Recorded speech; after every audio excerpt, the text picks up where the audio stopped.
नर्मदायै नमः प्रातः नर्मदायै नमो निशि नमस्ते नर्मदे देवी त्राहि मां भवसागरात्। ओम श्री परमात्मने नमः। माँ नर्मदा जी का पावन किनारा सागर संगम। भोले बाबा तपस्या कर रहे थे मेकल पर्वत के ऊपर, मतलब जिसको आप अमरकंटक पर्वत कहते हैं। उत्तर तट पर है विंध्याचल पर्वतमाला, दक्षिण तट पर है सतपुरा पर्वतमाला। दोनों पर्वत का जहाँ पर संधि स्थल है, संगम स्थल, वही आम्रकूट पर्वत प्राचीन काल से नाम, फिर वर्तमान समय में वही पर्वत के नाम है अमरकंटक। भोले बाबा तपस्या कर रहे थे। तपस्या करते करते उनके शरीर से पसीना छूटे। वही पसीना जब गले में से निकले तो वही एक कन्या के रूप धारण कर लिया। वही कन्या इतनी सुंदरी है, जब गले में से प्रकट हो गई सामने कन्या, भोले बाबा आंख बंद करके ध्यान कर रहे हैं। उन्होंने चारों तरफ देख लिया, कोई नहीं है, जंगल मंडल है, केवल जिनसे उनकी उत्पत्ति है, जन्म जिनसे मिला है, वही ध्यान मग्न है। तो कन्या ने जब सामने देखा, उनके पिताजी भोले बाबा ने ध्यान मग्न है, उनने भी अपनी आंख बंद कर ली। जब आंख बंद कर ली, आंख बंद करने से पिताजी को देख रहे हैं। देखते देखते बहुत समय बीत गए। अब भोले बाबा का जब ध्यान भंग हो गए तो उन्होंने देखा सामने कन्या। तो कन्या उनसे जन्म लिया, ये उनको भी इतनी पता नहीं है। अब कन्या ने जब आँख खोली, खोलते ही पूछा, तुम कौन हो? ना, मैं आपकी पुत्री हूँ, आपसे ही जन्म लिया है। पिताजी मुझे आदेश प्रदान करें, मैं क्या करूं? तप करो। अब तपस्या करने की जगह माई ने ढूंढने लगी। जलधारा के रूप बनकर माई आगे चली। उनकी स्वरूप दर्शन करके देवता लोग विमोहित हो गए। माई के पीछे पीछे देवता लोग बिहड़ बन के भीतर से जब माई निकल रही थी और माई को स्पर्श करने के लिए उनने बड़ी लालायित थे देवताओं ने, लेकिन माई के ऐसी महिमा है, कोई भी देवता उनको स्पर्श नहीं कर सके। माई आगे चले, चल चल के सागर जी तक आ पहुँचे। तो हमारे देवभूमि भारतवर्ष साधु संतों ने, मुनि ऋषियों ने, मार्कंडेय ऋषि ने भी माँ नर्मदा जी का परिक्रमा किया। इन लोगों ने आके तपस्या किया और वही माता जी की विराट स्वरूप के हैं, क्या है, कौन सी स्थल, कौन सी शरीर का अंग है, ये बताते हुए साधु संतों ने ऐसी निष्कर्ष निकाला। माता जी की पदतल है मेकल पर्वतमाला, जो उनकी सिंहासन चरण, जब आप भगवान जी को स्थापना करते हैं अब कमल रहता है, चरण कमल, उसी प्रकार अमरकंटक पर्वतमाला माता जी की चरण कमल है। और गुल्फ देश, पैर और पैर के ऊपर के भाग का जो जोड़ा है, गुल्फ कहते हैं, वो है मंडला और जानू अर्थात घुटना भेड़ाघाट। कोटि मध्य देश, कोटि मतलब कमर के नीचे भाग, ये प्रचुर मात्रा में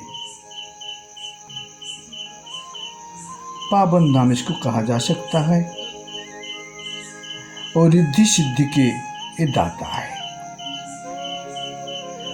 फिर कहते हैं नेमावर घाट, उत्तर तट पर सिद्धनाथ, दक्षिण तट पर कुबेर जी का जो स्थापना है और रिद्धिनाथ, और बीच माई के धार में एक कुंड बना हुआ है, वो कुंड को नाभि कहते हैं, नाभि देश माता जी की वही स्थान है।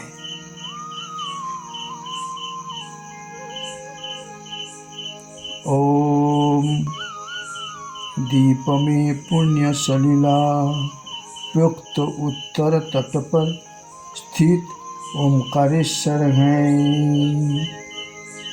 ओमकारेश्वर माता जी की पुण्य सलीला वहाँ पर प्रभावित हो रहे हैं। सृष्टि का शुभारंभ जब कर रहे थे तब ब्रह्मा जी ने वहीं पर आकर तप किया, वही स्थान आपके ओमकारेश्वर है। उधर आध्यात्मिक संपदा से भरपूर महिमान्वित स्थान है जो है आपके महेश्वर, और हृदय माता जी की हैं शूलपाणेश्वर, और मुखमंडल जो पावन धाम है वो है आपके कर्णाली। आगे चल के स्थान आपको मिलेंगे। भ्रूकुटी मध्य भाग कोरल नर्मदा उत्तर तट पर जो काशी के नाम के विख्यात है, और मस्तक जो है महर्षि भृगु जी का तपोभूमि जिसके नाम है भरूच, और शिखा ब्रह्मरंध्र माता जी की हैं जहाँ पर परशुराम जी ने तपस्या किया, वो है शीर्ष स्थान, मतलब ब्रह्मरंध्र ये है सागर जी में जहाँ पर नाव पार करके आपने आए हैं, ये है माता जी की ब्रह्मरंध्र, जहाँ से प्राणवायु निकल जाने के पश्चात जीव मुक्त गति को प्राप्त कर लेते हैं, वही स्थान है। ये है 11वां स्थान पूरे माता जी की विराट रूप। तो दर्शन करते हैं, परिक्रमावासी चलते रहते हैं, बहुत सारे तीर्थ को दर्शन करते हुए, कोई कोई तीर्थ को तो दर्शन करना भी संभव नहीं है, इतने तीर्थ हैं। आगे चले आते हैं शुक्ल तीर्थ में।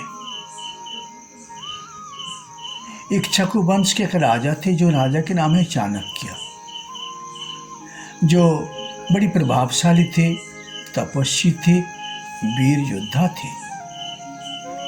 उन्होंने मन ही मन शर्त ले लिया, अगर मेरे जीवन में कोई मुझे धोखा दे दे तो उसी समय में प्राण त्याग दूंगा।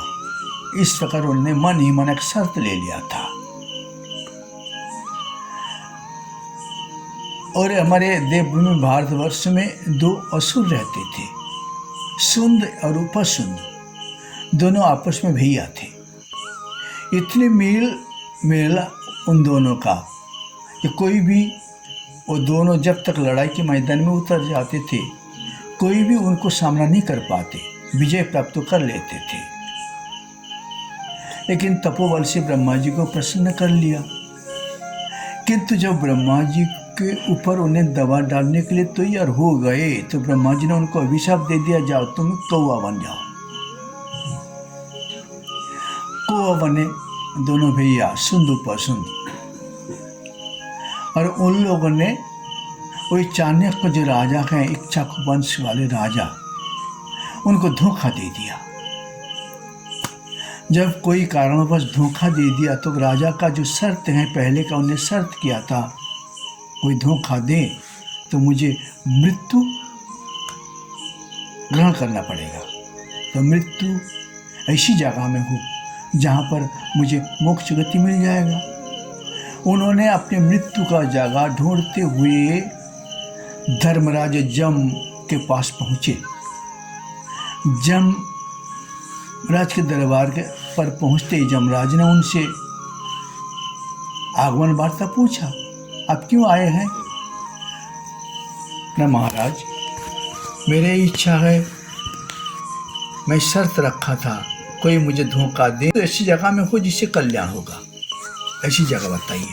न जाओ, तुम एक धागा ले जाओ, काले धागा, और इसी धागा को लेके तुम तीर्थ स्नान करो, तीर्थ जाप करो, ध्यान करो। जहाँ पर वही धागा काले हो जाएंगे, काले से सफ़ेद हो जाएंगे, काले धागा को ले जाना और काले से सफ़ेद हो जाएगा जिस तीर्थ में, उसी तीर्थ में तुम मृत्युवरण करो, तुम्हारा मोक्ष गति प्राप्त हो जाएगा। और वही अचानक राजा ने तीर्थाटन करने लगा। तीर्थाटन करते करते कहीं भी इसी प्रकार स्थिति कोई भी तीर्थ में उनको नहीं मिला। अब उन्होंने आप पहुँचे माँ नर्मदा जी के पावन किनारा जहाँ पर है शुक्ल तीर्थ। शुक्ल तीर्थ में आके जब वही धागा को वहाँ पर स्नान कराया, स्नान करते ही वो सफ़ेद कलर का हो गया, सफ़ेद रंग उसको प्राप्त कर लिया। तो उसी जगह में उन्हें अपने प्राण को त्यागा था और प्राण त्यागने से उनको मोक्ष गति मिला। वही स्थान है शुक्ल तीर्थ, जहाँ पर आप लोगों ने दर्शन करके शुक्लेश्वर महादेव जी हैं और बहुत सारे मंदिर वहाँ पर हैं। सामने बहुत बरगद का झाड़ लगा हुआ है, खुले मैदान है, लेकिन इसी उत्तर तट से जल माता जी का जो बहाव है नहीं है, थोड़ा दूरी पर है। उसके बाद दर्शन करके नमन करके तीर्थ शुक्ल तीर्थ से आगे बढ़ते गए। आगे मिल जाते हैं उनके कबीर भट्ट। कबीर भट्ट जब मिल जाते हैं तो है टापू के भीतर, वहाँ पर परिक्रमावासी कभी भी नहीं जाते, ऐसी सुना है। एक बार कबीर दास जी हमारे भारत के एक महान संत थे, उन्होंने वही कबीर भट्ट पर वहाँ पर पहुँचे। उन्होंने बरगद की डालियों तोड़ के उन्हें दातन कर रहे थे। दातन करते करते उन्होंने वही डाली को फाड़ डाला और फाड़ के जीवा छिल रहे थे। छिल को इसी डाली को जमीन पर गढ़ा दिया, बरगद का डाली, और उनसे जो झाड़ निकला, वही झाड़ अभी भी वहाँ पर लोग देखने के लिए, इतनी बड़ा झाड़ है, बहुत बड़ा। और वहीं पर कबीर दास जी की चौपाई लिखा हुआ है। दोहा कहते हैं, तन का योगी सब कुछ करे, मन का करे न कोई, जो सब कुछ सब सहज पाइए, जो मन का योगी होय। तन का योगी सब कुछ करे। पेट के लिए जैसे हम लोग परिक्रमा में गए, कितनी कठिनाई सहन करते हुए भी शाम को कोई कह दे तुमको भोजन बनाना पड़ेगा, मजबूरन तकलीफ होते हुए भी आपको बनाना पड़ेगा, खाना पड़ेगा। क्यों ना पेट है, पेट भगवान ने दे दिया और इसको हम नहीं भरे, भूखे भजन नहाई गोपाला, इसके लोग सब कुछ लोग करते हैं। लेकिन मन का उन्नति हो, मन का कल्याण हो, मन सुधार हो, ये कोई नहीं करते। अगर जो उसका करता है, मन का उद्धार कैसे होगा? जो वही काम करता है उसका कल्याण होता है।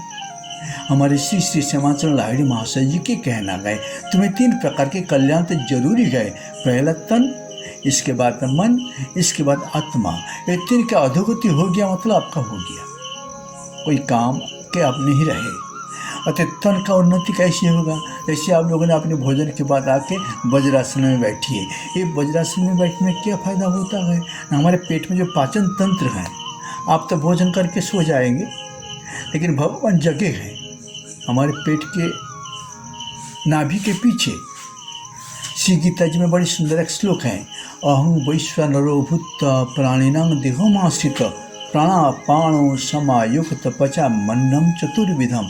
अन्न 4 प्रकार के होते हैं, एक चबा चबा के, एक चूस के खाया जाता है, लजेंस वगैरह जो है चूस के खाया जाता है। चबा चबा के आप भात रोटी चबा के खाते हैं, और चटनी चाट के खाते हैं, और दूध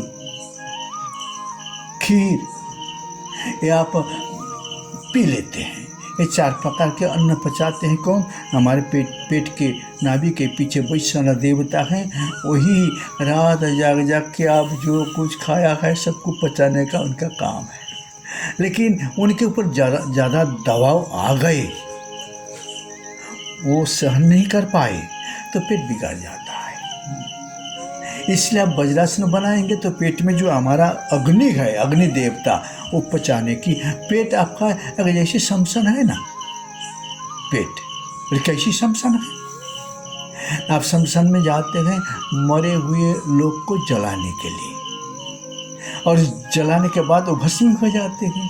हमारे पेट भी देखिए आप कितनी सुंदर सुंदर गुलाब जामुन खाया, खीर खाया, आज दोपहर वहाँ पर हलवा बना के आप लोगों को पाया, सब्जी कितनी सुंदर, भात कितनी सुंदर, रोटी कितनी सुंदर, जीवा के नीचे उतर गया, मतलब मल बन गया। वही अच्छी चीज मल बनाने का, भस्मी करने का, जलाने का, मल बनाने का सामर्थ्य वही वैश्वानर देवता में है। अगर वही कमज़ोर हो जाए, जिससे कमज़ोर न हो, इसलिए हमको प्राचीन काल के ऋषियों ने बताया तुम वज्रासन करो, तुम्हारा शरीर वज्र जैसे बनेगा। एक ऋषि थे जिनके नाम है दधीचि ऋषि। कभी कभी देवताओं ने विपत्ति में पड़ जाते हैं, क्यों ना असुरों ने उनके ऊपर दवा डाल देते हैं। कभी असुर ने भी कमज़ोर हो जाते हैं, देवता लोग उनके ऊपर दवा डालते हैं। आपके भीतर तो असुर और देवता दोनों प्रकार के वृत्ति निवास कर रहे हैं। अब जब देवता लोग कमज़ोर हो गए तो उन लोगों ने ब्रह्मा जी के पास पहुंचा। ब्रह्मा जी कहते हैं जाओ, एक परोपकारी साधु हैं। दधीचि ऋषि ने इतनी तप कर रहे थे जिनकी तपस्या के प्रभाव से देवता लोग त्रस्त हो गए। देवराज इंद्र ने सोचने लगे हमारा ना सिंहासन छीन लें। उन लोगों ने उनको मार डालने के लिए अस्त्र शस्त्र से लेके पहुंचा दधीचि ऋषि के आश्रम में। लेकिन दधीचि ऋषि का ऐसी तपोबल है जैसे आप माई नर्मदा जी किनारे आ रहे हैं, तो माई नर्मदा जी की कृपा से और आपकी गुरु कृपा से आपका कांटा के भी आंचल नहीं लगता है बाबा। ठीक है ना, कांटा के ऊपर ऊपर सब चल चल के आ रहे हैं, कांटा की आंचल नहीं। जंतु जानवर कितने भी प्रकार के हैं, सर्प कहानी है, शेर कहानी है, सब जगह में है। आप माई में देखिए आपका मगरमच्छी ये सारे हैं, लेकिन माई सभी को सब जगह में बचा लेते हैं। इस प्रकार दधीचि ऋषि को कोई नहीं मार सके। देवताओं ने वहाँ से पराजित होकर चले गए। जब चले गए उसी समय त्वष्टा ऋषि के पुत्र जो थे विश्वरूप, उनको मार डालने से त्वष्टा ऋषि ने एक असुर का निर्माण किया जिनका नाम है वृत्तासुर। उसी वृत्तासुर को निधन करने के लिए इंद्र देवता ने ब्रह्मा जी के पास से एक योजना बना के आए। तुम जाओ, दधीचि ऋषि स इच्छा से उनकी अस्थि हाड़ दे देंगे और देव शिल्पी को दे देना, वही वज्र निर्माण करेंगे, वही वज्र से वित्तासुर को निधन किया दिया जाएगा। वही किया था। तो साधु ऐसी परोपकारी होते गए जिन्होंने तपस्या करके, तपस्या के प्रभाव से ऐसी बलवान बने, देवताओं उनको पराजित नहीं मार सके, किंतु वही देवताओं को उन्हें खुद ही दे दिया, ले जा हमारा हाड़, अस्थि बनाओ। और वही अस्थि लेके वज्र बनाया इंद्र देवता ने। देव शिल्पी विश्वकर्मा को देके और वृत्तासुर को वध किया। वृत्तासुर तो असुर हैं, त्वष्टा ऋषि के पुत्र हैं, लेकिन जन्म लेना मर जाना, जन्म लेना मर जाना, जन्म लेना मर जाना, ये वृत्तासुर हैं। इसी गीता जी में बड़ी सुंदर श्लोक है, जात सही ध्रुवो मृत्यु ध्रुवम जन्म मृतश्च तस्मात् परिहार्य अर्थे न तम सोचित तुम्हारी असी। हे अर्जुन, तुम शोक मत करो, चिंता मत करो, जो जन्म लिया है वो मरेगा, जो मर गए वो जन्म लेगा। अतएव तुम भगवान का भक्ति करो, मेरे शरण में रहो, मैं सभी को उद्धार करने वाला हूँ, भगवान जी ने कहा। अब परिक्रम में आए हुए हैं, आप तो कदम कदम पर अनुभव कर रहे हैं। और ढूंढ रहे थे कहाँ जाऊँ कहाँ जाऊँ कहाँ जाऊँ। भगवान ने ऐसी जगह में आपको पहुँच दिया, बस आराम से। कोई रोज आप लोगों ने सब्जी खाया, रोटी खाया, लेकिन आज का तो देखिए ऐसे तृप्त हो गया। बोले हाँ बड़ी सुंदर है ये माई की योजना है, आपके लिए सारा योजना बन के रखे हैं। आप उनके भजन करते करते चलेंगे तो आपका कल्याण सब साथ हो जाएगा। परिक्रमावासी तीर्थ यात्री धीरे धीरे चलते चलते शाम तक आप पहुँचे थे नंदगांव।